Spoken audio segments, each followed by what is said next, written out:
Naranasan mo na ba na ipahiya ka sa harap ng maraming tao?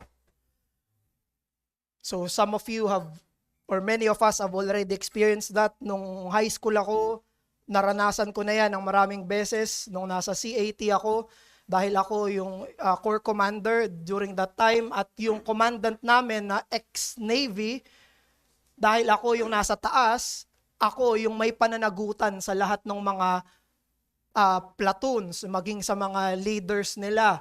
Kaya nasanay ako na pinapahiya sa harap ng mga kaklase ko, pinapahiya sa harapan ng mga kamag-aaral ko, pinapahiya sa harapan ng maging mga guro.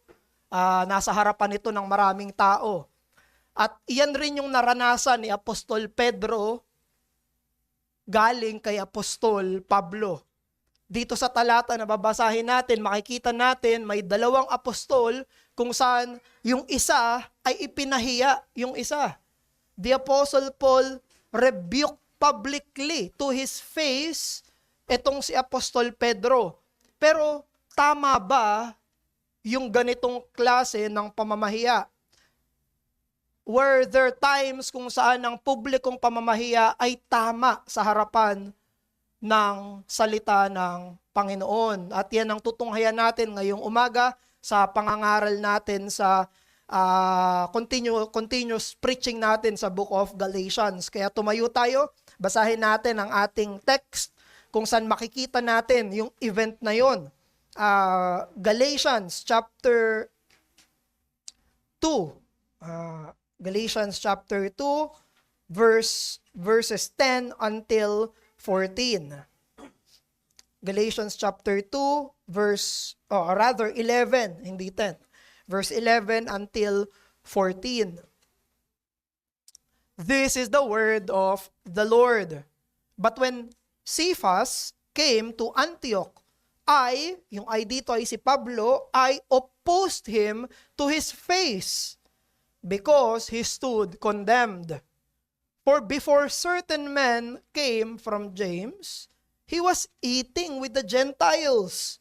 But when they came, he, Peter, drew back and separated himself, fearing the circumcision party. And the rest of the Jews, yung mga kasamahan nila ng mga believers, acted hypocritically with him. Kasama si Cephas. So that even Barnabas was led astray by their hypocrisy. But when I saw that their conduct was not in step with the truth of the gospel, I said to Cephas before them all, publicly, if you, though a Jew, lived like a Gentile and not like a Jew, how can you force a Gentile to live like Jews? This is the word of the Lord. Makakaupo na po tayo. Ayan, so nakita na natin mismo kung ano yung nangyari dito sa talata natin. Very short summary lang. Si Cephas, dito ay si Apostle Peter, pumunta siya dun sa Antioch, sa church dun sa Antioch. At yung unang nangyari ay nakikikain siya, nakikisama siya, kumakain siyang kasama ng mga Gentiles. Pag sinabi natin kumakain magkasama, it signifies fellowship. It signifies camaraderie. Pinapakita na kumakain sila magkakasama, they are on the same page. Pinapakita na may unity sila in Christ. Kayong mga Hentil ay kapareho naming mga Hudyo na merong pananampalataya kay Jesus. Nasa iisang lamesa sila. Kaya lang, may dumating. Yung sabi ni Apostle Paul, men from James. Later on, ang tawag niya dun sa men from James ay the circumcision party. Yung grupo ng mga nagtutuli. Pagkadating itong mga taong to, si Pedro na nakikikain, nakikisama sa mga kapwa niya mga hentil na hindi katulad niya, bilang isang Hudyo, umatras siya. Umalis siya bigla. Dahil natakot siya doon sa mga tao mula kay Santiago. At pagkatapos noon na maraming mga Hudyo, mga kasamahan nila, sinundan si Pedro sa ginawa niya. Sinundan nila si Pedro sa kanyang kompromiso, sa kanyang pagiging hipokrito. At nung sinundan nila lahat, maging si Barnabas yung sumunod sa kanya, dito siya ipinahiya ni Apostol Pablo. Ito yung final verse na makikita natin. Ikaw, isa kang Hudyo, namumuhay ka na parang hentil. Bakit yung mga hentil ay pinipilit mo na mamuhay bilang isang Hudyo? We know that behind all of this, ang pinaka-concern ni Apostle Paul ay walang iba kung hindi yung ebanghelyo. Yung mabuting balita ni Jesus.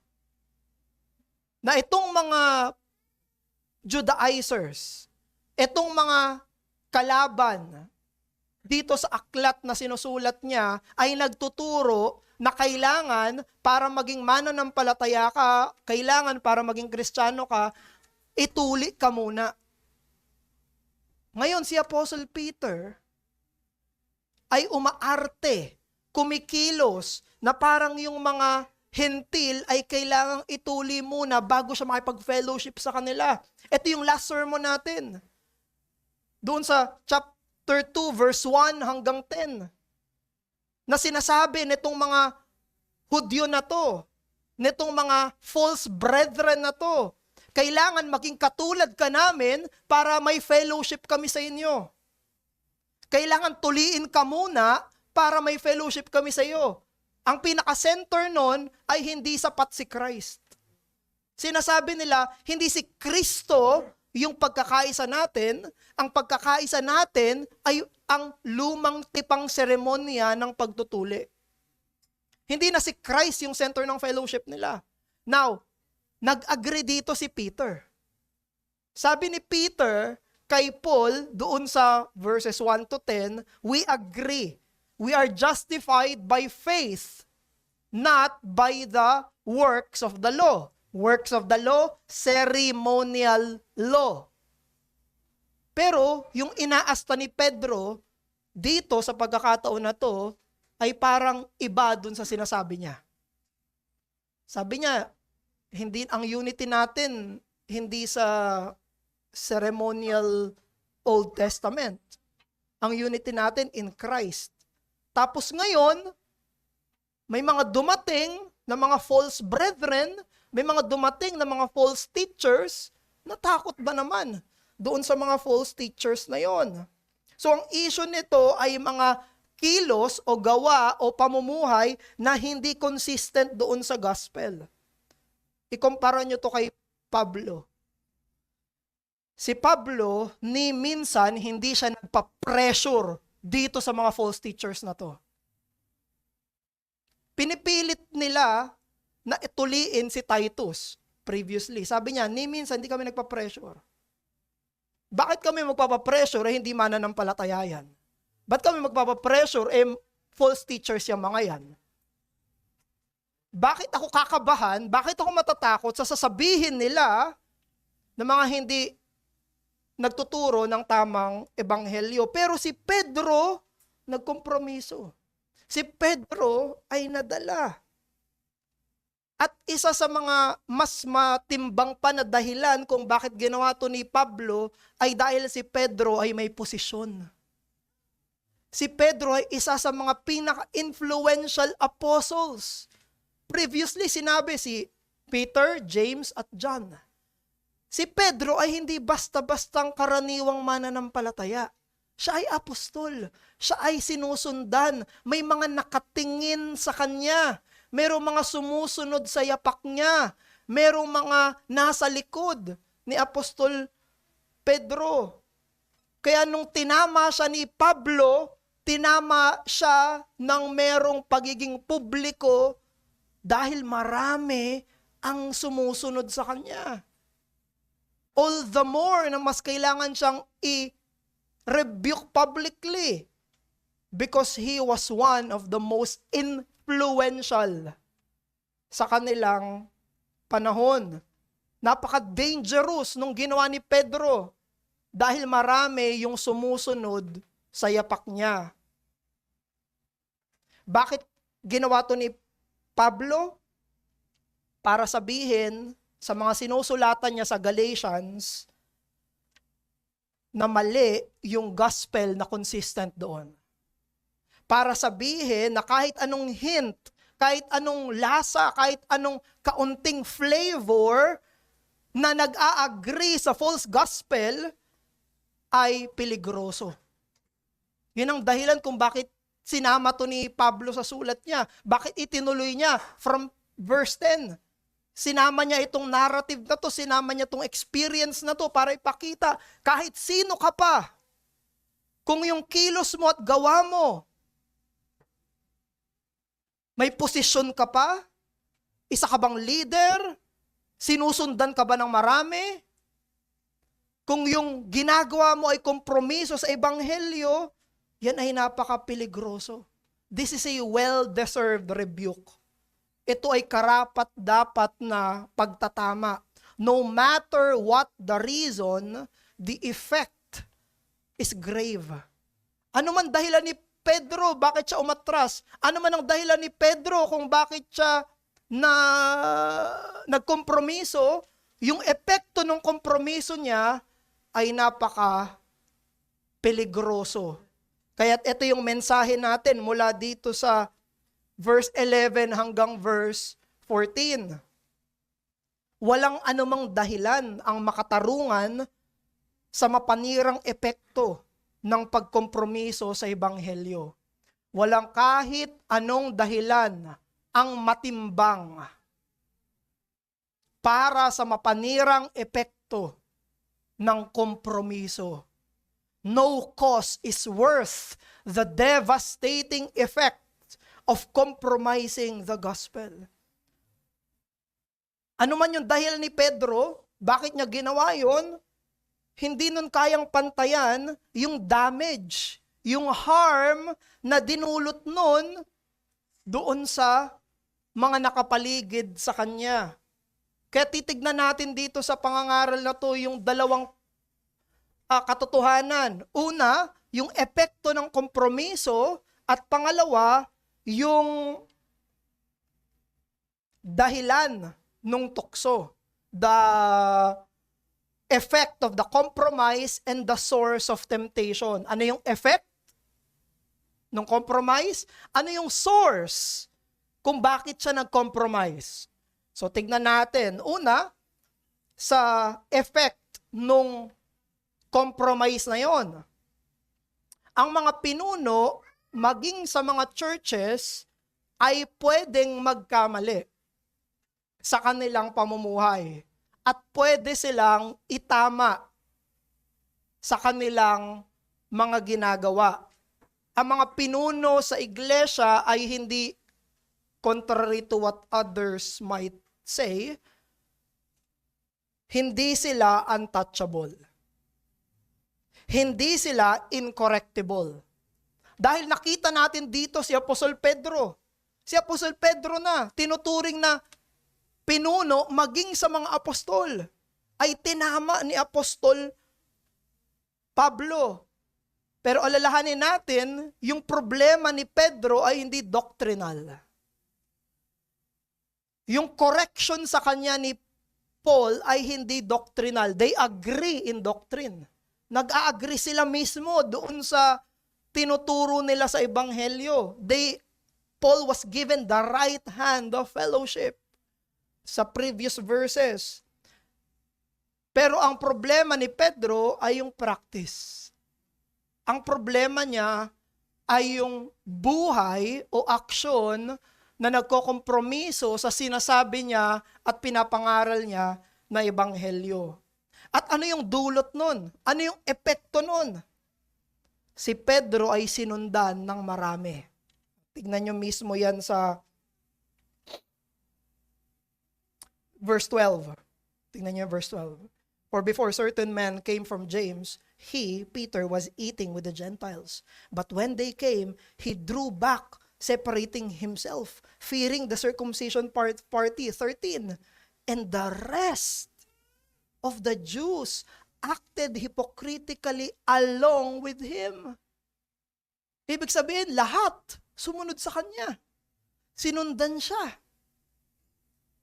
And mayroon pang minention si Apostle Paul na isang tao na very dear sa kanya, si Barnabas.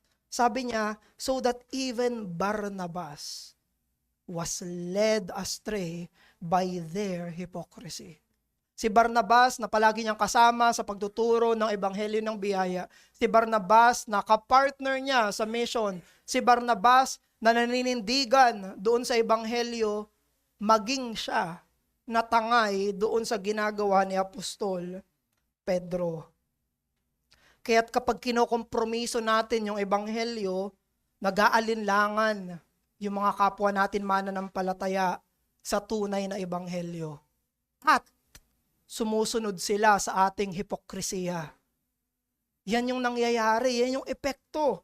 When we compromise the gospel, believers doubt the true gospel and they also follow our hypocrisy. Yan yung nangyayari. Katulad ng mga Hudyo kay Pedro, ni Barnabas kay Pedro, kapag nagkokompromiso tayo, yung sinasabi natin na iba sa ginagawa natin, yung ebanghelyong pinapangaral natin na iba sa mga kinikilos natin, anong nangyayari? Yung mga kapwa mananampalataya, nagdududa, totoo ba yung ebanghelyo? Tapos sumusunod din sila, gayahin ko nga yun.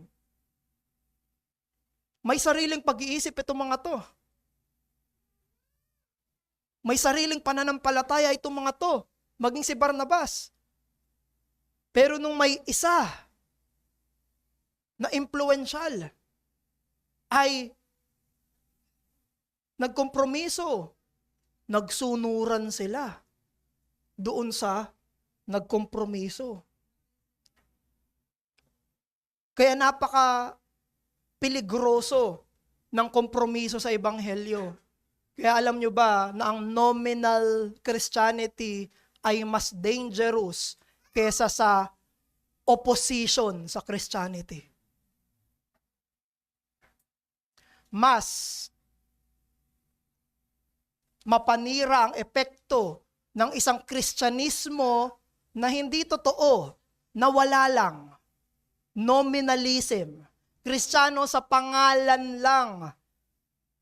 Ibang-iba yung ebanghelyo sa kanilang araw-araw na pamumuhay. Mas peligroso to kesa doon sa mga tumutuligsa sa pananampalataya. Yung mga pumapatay ng Kristiyano, yung mga bukang bibig ay mali ang Kristyanismo, mas peligroso to, yung nominalism. Alam niyo kung bakit? Kasi itong mga oposisyon sa pananampalataya, meron pang mabuting dinudulot to. Alam niyo yung mabuting dinudulot? Merong mga naninindigan. Merong mga lumalaban. Lumalabas yung tunay na mananampalataya kapag tinutuligsa yung tunay na ebanghelyo. Meron bang mabuting nadudulot yung pananampalataya sa salita lang? Meron bang mabuting nadudulot? Hindi, wala. Yun mismo yung nangyari. Marami ang nagdududa sa tunay na ebanghelyo, tapos marami pang sumusunod. Pwede palang maging Christian by name lang eh. Pwede ko palang i-profess na Reformed Baptist ako, pero yung buhay ko ay walang pagiging inline doon sa gospel. Walang pagiging inline doon sa confession of faith na sinasabi kong pinaniniwalaan ko. Kaya may maririnig tayo na magsasabi, naniniwala ako dyan sa gospel na yan.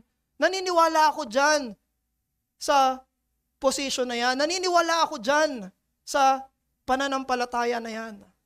You see, that brings more devastating harm to the gospel and to the people around compared to the opposition to the Christian faith. Gaano karaming mga anak, kamag-anak, mga kaibigan ang hindi lumalapit kay Kristo dahil sa isang Kristiyano na nagkokompromiso sa buong kasaysayan? Gaano karaming tao, may even, sino ba yung nagsabi nun? May isang religious figure, kalimutan ko yung pangalan. Sinabi niya, I like your Christ, but I do not like your Christians. Gandhi, yeah. Thank you, Pas. Gandhi. Etong mga taong to, ay wala silang pwede maging excuse pagdating ni Jesus. Wala silang pwede maging excuse pagdating ng araw ng paghukom. Pero ang kompromiso ng mga mananampalataya ay totoong nagbibigay ng hadlang sa pananampalataya sa Ebanghelyo. Totoo na humahadlang. Ang sabi ni Spurgeon, kung merong mga pupunta ng impyerno, hayaan nating tumalon sila sa patay nating mga katawan. Sabi ni Spurgeon, kung may mga kakilala tayo, kamag-anak tayo na pupunta sila sa impyerno, hayaan mo na maging dahilan ka, maging harang ka, nakaharang ka, papunta sila sa impyerno. Pero dito, ang nakikita natin ay hinaharangan yung pagpunta sa Diyos. Kabaliktaran yung nangyayari. When we compromise the gospel, tayo yung nakaharang mismo sa kanilang pagpunta sa Diyos. Pagplapit kay Kristo. Ganyan kabigat yung gospel compromise. Bakit hindi pa rin sila nananampalataya? Nakaharang ka ba? Ikaw ba yung humaharang? Kaya dito ay dapat maramdaman natin yung peligro at yung bigat ng ating kompromismo sa pananaw ng iba sa Ebanghelyo. You see, no matter how seasoned we are, or how old we are, or whatever our positions are, pwede tayong magkompromiso. Case in point, Apostle Peter. Si Pedro, isipin nyo, isa na siyang apostol. Nakasaksi na siya sa resurrection ni Jesus. Isa na siya sa mga matapang na tagapangaral ng Ebanghelyo. Pero nagkompromiso pa rin siya. At yung pagtatama ni Pablo ay pagtatama ng kasulatan sa atin. Paul's rebuke to Peter is the scripture's rebuke to us. Kilalanin natin to, na pagtatama ito sa atin. Hindi natin pwedeng sabihin sa Diyos na pastor ako. Hindi natin pwedeng sabihin na diakono ako. Hindi natin pwedeng sabihin na mangangaral ako. Hindi natin pwedeng sabihin na ako ang pinakamatanda sa pamilya namin. Hindi natin pwedeng sabihin sa Diyos na malaki ang kinikita ko. Hindi natin pwedeng sabihin sa Diyos yung kung anumang dahilan natin para sa pagkompromiso sa Ebanghelyo.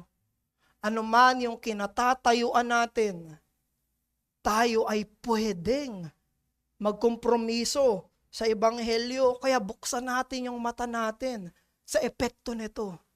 Ano yung magiging epekto nito? Masdan mo kung gaano karaming tao yung nasa likod mo na sinusundan ka sa kompromiso mo. You will be surprised. Magugulat ka. Akala mo walang sumusunod sa'yo? Merong mga sumusunod sa'yo. Merong mga nakatingin sa'yo. Merong magsasabi sa'yo, siya nga eh.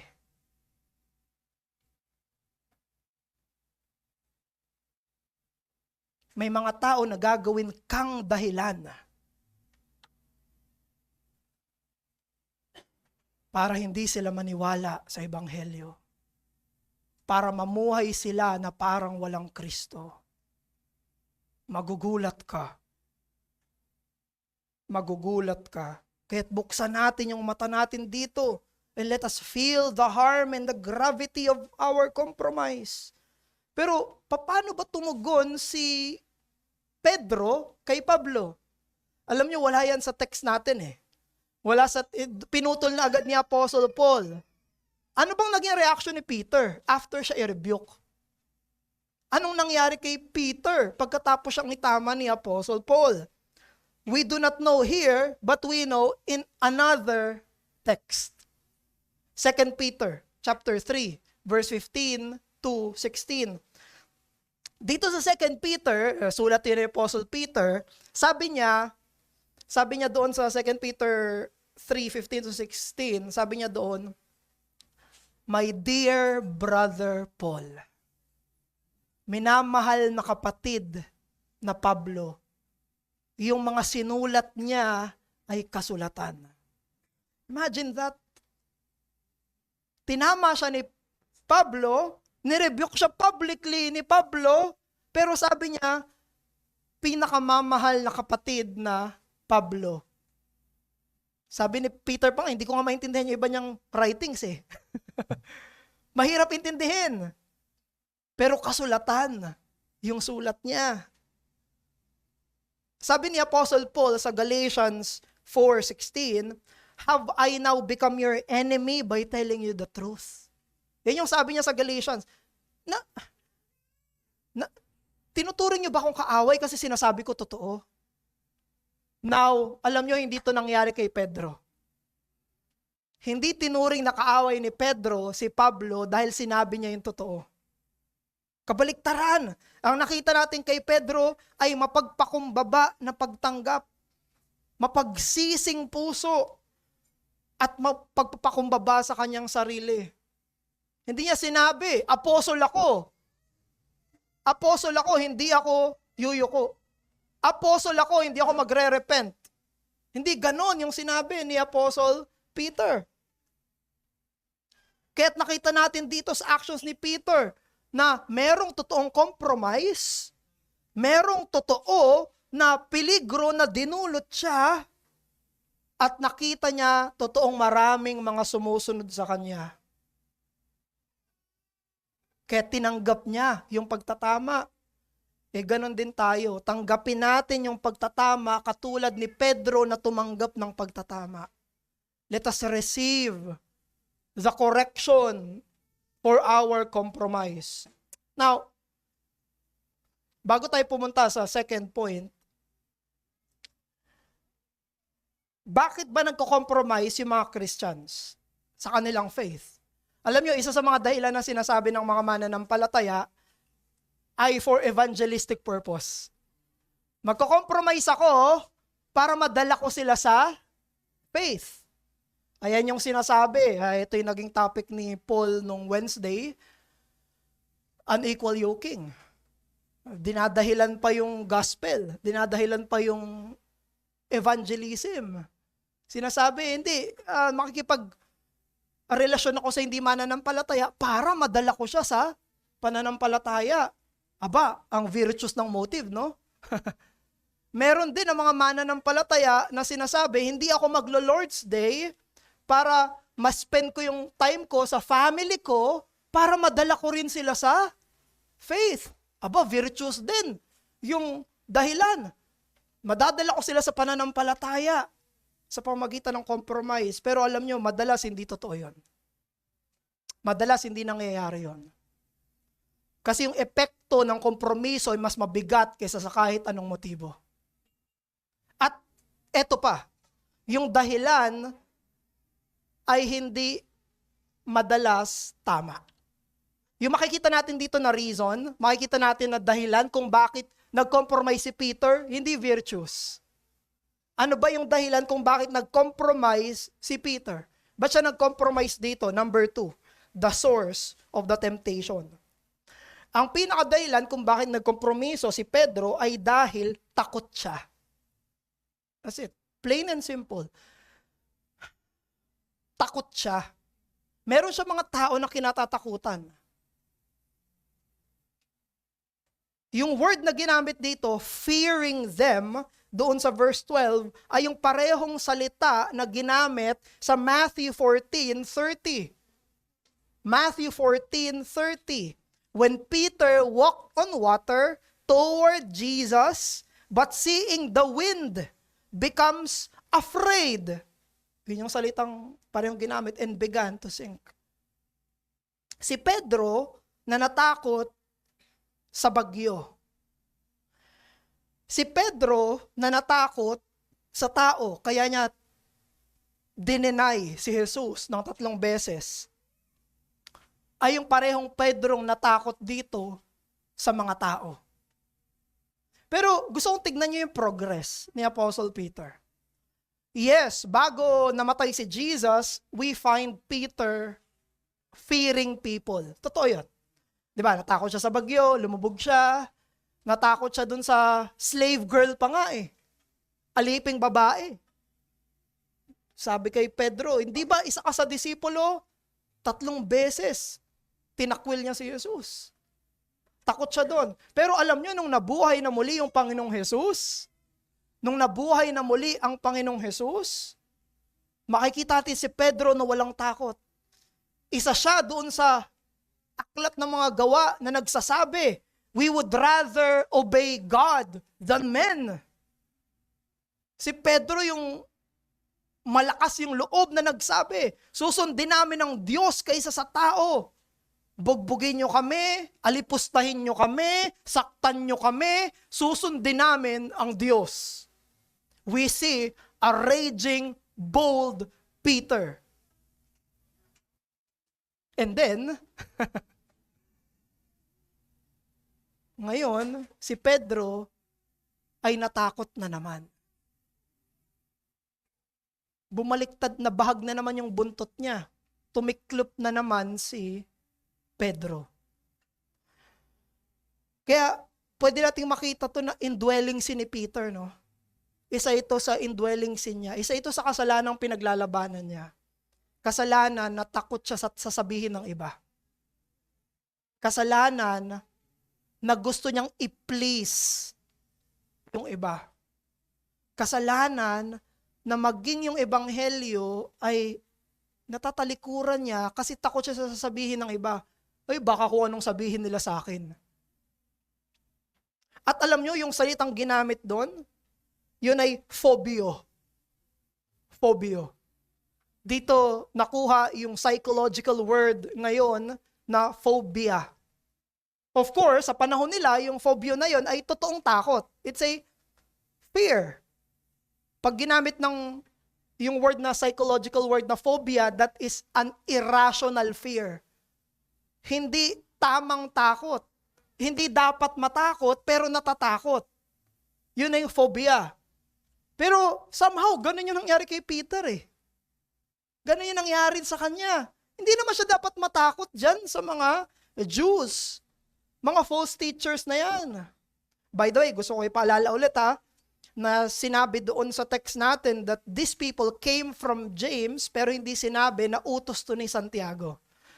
Pwedeng nagpapakilala sila para meron silang edge. May authority sila, may pangalan sila.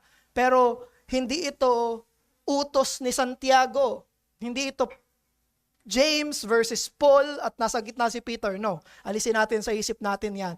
Kaya ang sabi ni Paul later on, circumcision party. Now, etong si Pedro ay mayroong irrational fear. Bakit siya matatakot sa mga taong to? Pero alam nyo, ito yung dahilan kung bakit siya nagkompromiso. Nagkompromiso siya dahil people pleaser si Peter. Nagkompromiso siya dahil takot siya sa tao. To please men and to fear men are the twin causes of lifestyle that compromises the gospel. Ang pagiging people pleaser at ang pagkatakot sa tao ang dahilan kaya kinokompromiso ang ebanghelyo. Again, baliktad ito kay Pablo. Si Pablo, hindi siya takot kay Pedro. Pinakamataas to, pinaka-influential to, pwede siyang balikan ito kung gugustuhin niya. Makapangyarihang tao ito. Pero hindi takot si Pablo sa kanya. Anumang posisyon mo, anumang impluensya mo, anumang pwedeng gawin mo sa akin, ano naman. Naninindigan ako sa sinasabi ng Panginoon. Kaya gusto kong mag-digress dito for a moment, no? Kasi pag binasa niyo yung Galatians 2, verse 1 onwards, baka may ma-feel kayo na parang, hindi ba parang galit si Paul sa ibang apostles? Bakit palaging sinasabi ni Paul, those who seem influential? Na parang, hindi ba niya nire-regard yung authority? Na totoong may apostolic authority itong mga to? Sineset niya yung ground para ipakita sa atin na anuman yung position, anumang influence na meron, hindi tayo dapat matakot. Hindi tayo titiklop. Hindi tayo magkokompromiso. Sino man sila. Dahil ang paninindigan natin ay nasa ebanghelyo, hindi sa posisyon ng tao. Hindi sa kayang gawin ng tao. Hindi kaya anong paninira, impluwensya, o anuman. Ebanghelyong integridad. Hindi pagkatakot sa tao. To fear and please God more than people. At pwedeng ikaw, kung hindi ka pa mananampalataya, hindi ka pa Kristiyano, pwedeng itong takot sa tao at pagpiplease sa tao yung dahilan kung bakit hindi ka pa lumalapit sa ebanghelyo. You see, this can be the reason. Merong hindi pa nagiging mananampalataya, ayaw pang humakbang sa pananampalataya. Bakit? Kasi meron silang tao na gustong i-please. Pag naging Christian sila, hindi na nila mapiplease yung mga taong yon. Ayaw nila maging mananampalataya kasi meron silang mga taong kinatatakutan. Ay, pag naging Christian ako, aasarin ako ng mga yan. Tutuligsain ako, kukutsain ako ng mga yan. Merong mga tao na ayaw pang maging Kristiyano, pero kumbinsido na. Bakit? Dahil meron silang gustong i-please. Kasi meron silang kinatatakutan ng mga tao, imbis na ang Diyos, tao ang dahilan nila. Kaya sabi sa Revelation 21, verse 8, but the cowardly, the unbelieving will have their place in the lake of fire.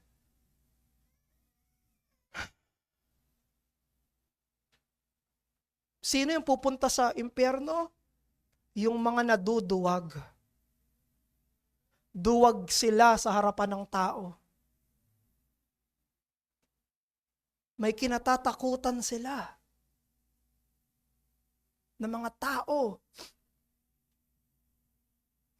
Alam nyo, ayan yung eksaktong testimonya ni Saul, yung unang hari. Alam nyo, ba't siya nagkasala ng malala? Bakit niya isinakripisyo yung hindi niya dapat isinakripisyo? Kasi takot siya sa tao. Natakot siya dun sa mga tao. Isa sa mga main sins ni Saul is he is a people fearer. At alam nyo, ganyan din yung kasalanan ni Pilato. Si Pilato, gustong-gusto niyang iligtas si Jesus. Ayaw na, sa totoo lang, kung siya lang ang masusunod, ayaw niya talagang ma-crucify si Jesus. Pero anong dahilan kung bakit pinayagan niya? Takot siya sa mga tao. Kaya nga siya naghugas kamay Sabi niya, labas na ako dyan Ginawa ko yung best ko. Tinry ko yung best ko. Pero hindi yun ang nangyayari, hindi yun ang totoo. Ang pinakatotoo, takot siya sa tao. Kung gugustuhin niya, tuligsain man siya ng iba, hindi niya ipapapako si Jesus. Pero takot siya sa tao. Kaya't kung ikaw ito, hindi mananampalataya, sana huwag humadlang ang takot mo sa tao. Takot ka sa mga klase mo, sa katrabaho mo, sa mga kaibigan mo, sa mga kamag-anak mo, sa mga kakilala mo, na kapag sinabing Kristiyano ka, ay pwede silang may sabihin, huwag kang matakot sa kanila. Sa Diyos ka matakot. At lumapit ka kay Jesus sa may pananampalataya. Huwag kang matakot sa tao. At sa ating mga mananampalataya, parehong aplikasyon.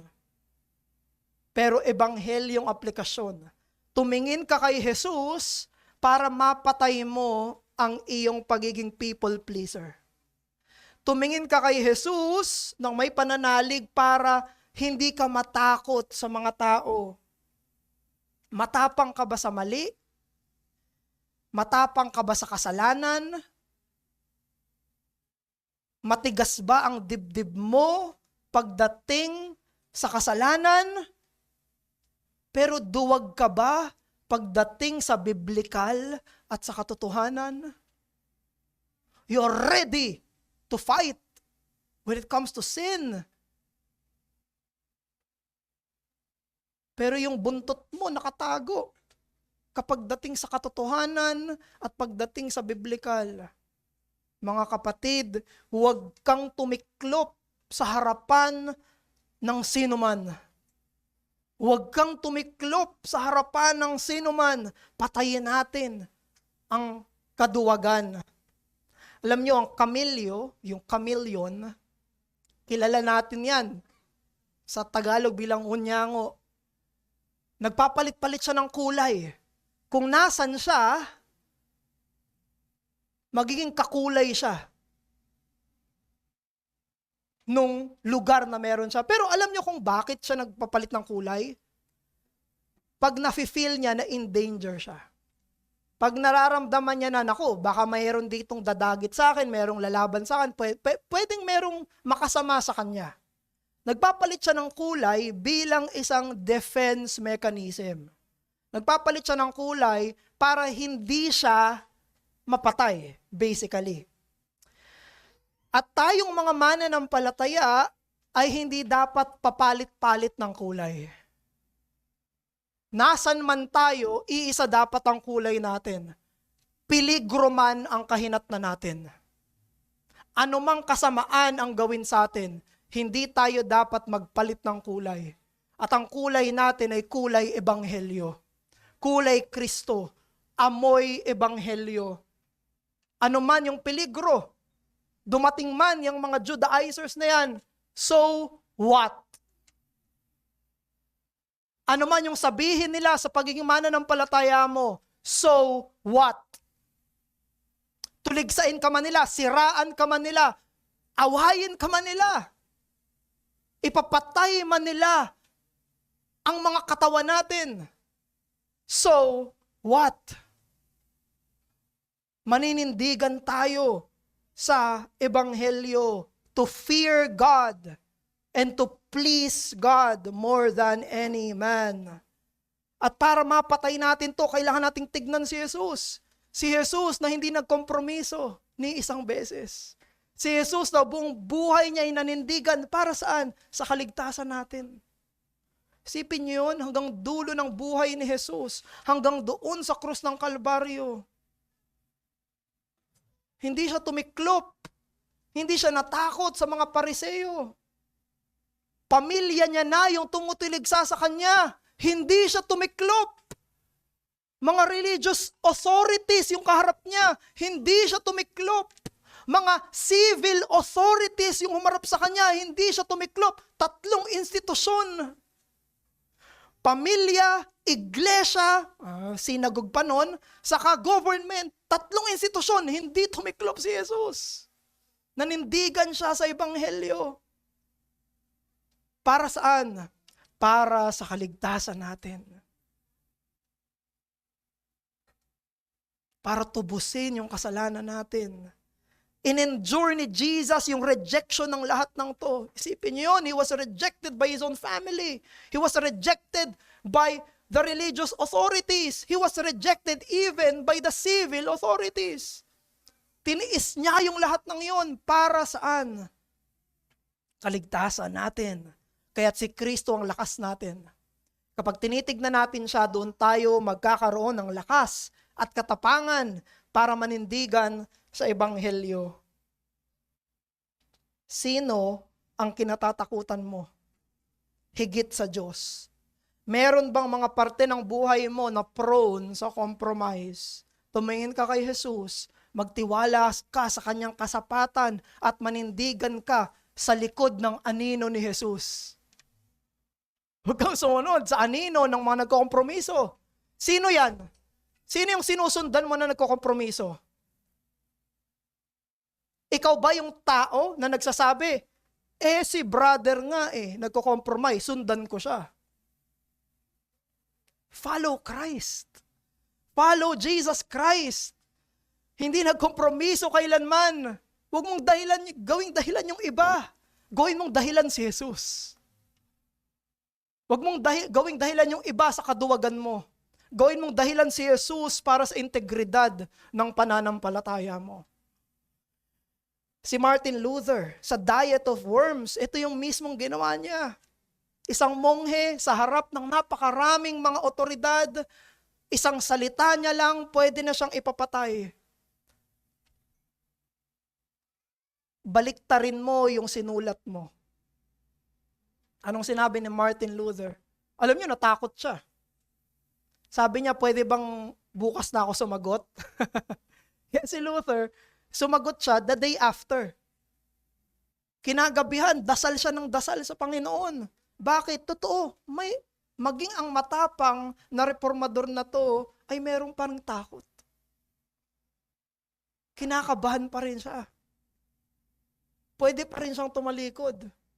Kaya nag-request pa siya . At kinabukasan, nung tinanong ulit siya, sabi niya, unless I am convinced by scripture and plain reason, I do not accept the authority of popes and councils, for they have contradicted each other. My conscience is captive to the word of God.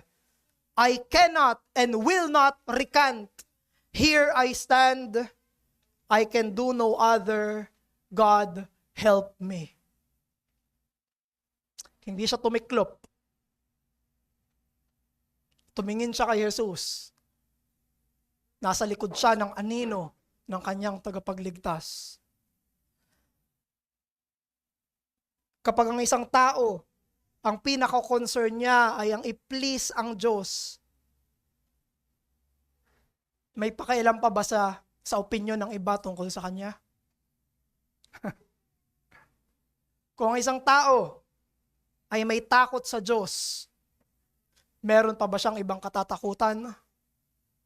Manalangin tayo. Aming Ama, maraming salamat po sa mensahe ng Ebanghelyo at patawarin niyo kami, O Diyos, sa dahilan ng aming kompromiso. Alam namin sa sarili namin na hindi namin dapat ikahiya ang Ebanghelyo at pananampalataya.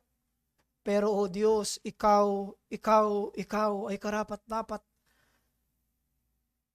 na aming pasiyahin at ikaw lang ang dapat namin katakutan. Tawarin niyo kami, O Diyos, sa pagiging people pleaser namin.